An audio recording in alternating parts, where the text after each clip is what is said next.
सुशील जी, मैं आपसे शुरुआत करूंगा क्योंकि चैनल पर आपने बहुत बोल्डली कहा था कि ये मार्केट ऑल टाइम हाई लगाएगा। तो क्या आपको ये नंबर्स पता थे?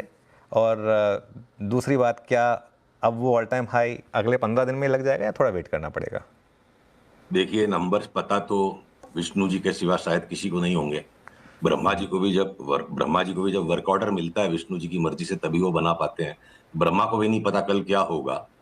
पर हम मार्केट में क्या करते हैं, मार्केट की मनस्थिति का विश्लेषण कर पाना चार्ट्स के द्वारा संभव है कि मार्केट कहां पोजीशनड है।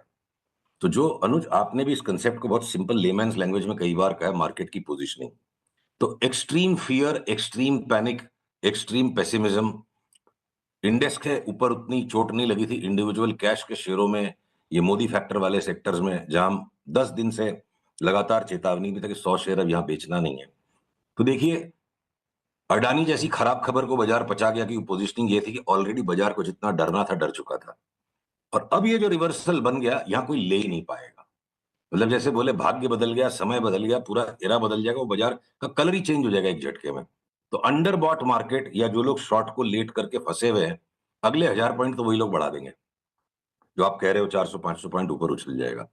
तो मार्केट की एनालिसिस करना, मार्केट की मनस्थिति की एनालिसिस करना मनुष्य के वश में है।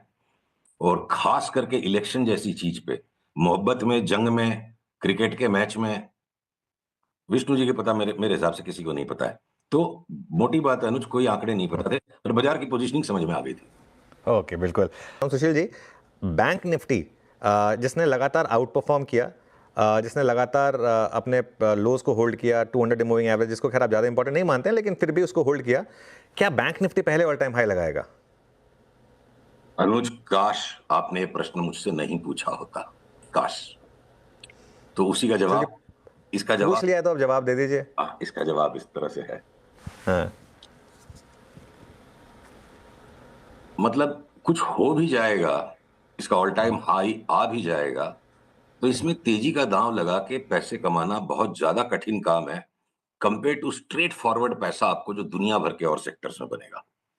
तो दूसरे सेक्टर्स में लगाने के लिए इनफ पैसा मिल जाएगा, यहां से वहां से कहां से, तब करेंगे। मतलब बैंक निफ्टी को हमारा प्रेफर्ड सेक्टर नहीं होगा। But within bank Nifty Anuj, लगातार 10 दिन से हम ये मेंटेन करके बैठे, पीएनबी में 80% की रिटर्न, एयू बैंक यहाँ से 35-40% उछल जाएगा, या आपके बैंक ऑफ बड़ौदा 50-60% बढ़ जाएगा, पीएसयू बैंक जोर से स्पट कर जाएंगे, छोटे वाले जितने भी बैंक से बढ़ जाएंगे, और ये आपके आईसीआईसी और एचडीएफसी बैंक, ये लार्जेस्ट दो बैंक हताश कर सकते हैं। तो छल कपट होगा, पर लार्जली जब पूरे बाजार को ऊपर फटना है, तो छोटे वाले बैंक्स तो स्ट्रेट फॉरवर्ड सीधे बैट से छक्का मारने वाले स्टॉक के चार्ट्स हैं, और दुनिया भर के बाकी के सेक्टर्स हमें ज्यादा सरल पैसा दिखता है। ये एचडीएफसी और आईसीआईसीआई बैंक ने ना थोड़ा क्लेश मचाया हुआ है। Sushil ji, PSUs, railway, defence Monday morning को 10% के गैप अप के बाद भी खरीदेंगे क्या? मैं 10% का गैप अप अज्यूम कर रहा हूं, हो सकता है कम हो। अनुज, ये गैप अप में खरीदने का साहस मैं कभी नहीं कर पाया। इसका मतलब ये नहीं है कि मेरा ही तरीका हमेशा काम आए। हम जनरली ये करते हैं, जब भी बड़ा गैप अप गैप डाउन होता है, हम घंटे 2 घंटे उसको समय देते हैं।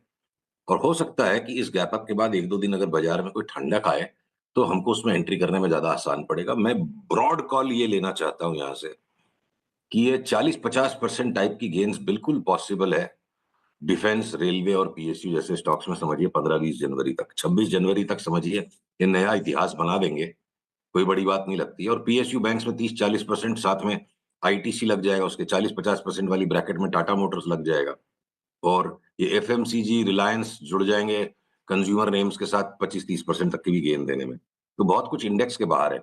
अनुज, अगर समय है हमारे पास, तो एक बहुत इंपॉर्टेंट बात मुझे बिटकॉइन के बारे में आपको कहनी है। 30 सेकेंड्स टू 40 सेकेंड्स है हमारे पास, बोल दीजिए। अनुज, तो आपको याद हो 2022 में टीवी 18 पे आप, मैंने और सुरभि ने बड़ी बहस की थी 70,000 के लेवल पे कि 15,000 तक गिर जाएगा। दूसरे लोगों के जबड़े गिर गए थे जमीन पर, और 15,000 पे आपके चैनल पे भी इन पासिंग में बोल के गया था वीरू के सामने कि हमने 1 लाख तक जाना है। तो वो लेवल आ गए, हाल ही इसलिए मैं बहस नहीं कर रहा हूं, मुझे पैटर्न्स मिल गए हैं। मुझे 2025 में बिटकॉइन की चार्ट को देख के पूरे साल 2025 में फर्स्ट क्वार्टर के बाद पूरे वर्ल्ड के हर एक मार्केट पे बहुत बड़ी सावधानी रखने की जरूरत लगती है। बहुत सीवियर रिस्क ऑफ का एटमॉस्फेयर आ सकता है। और दीपेन की एक बात को मैं ऐड करता हूं कि जो इंटरेस्ट रेट उन्हें घटते हुए नहीं लग रहे हैं, इन्फ्लेशन का प्रेशर बन सकता है, वो यूएस 10 ईयर बॉन्ड यील्ड्स भी जो बता रही है ना कि यहाँ से फट जाएगी ऊपर।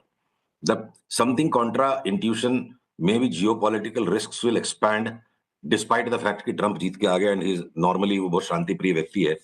तो 2025 में अगर ये 26-27 साढ़े 26-27 हजार की इंडेक्स का उछाला आता है, तो वहां बहुत सारे स्टॉक्स के लिए लॉन्ग टर्म कॉल लेके लॉन्ग टर्म चार्ट जो कंप्लीट हो रही है, बहुत बड़ा पोर्टफोलियो रिबैलेंस करना पड़ सकता है। और लास्ट 3-4 साल के जितने भी एक्सट्रीमली पॉपुलर स्टॉक्स हैं, रेलवे, डिफेंस, जो इजी नो ब्रेनर है, इन सब में से हो सकता है कि आपको लॉन्ग टर्म एग्जिट्स भी लेने पड़े इस अगले उछाल में।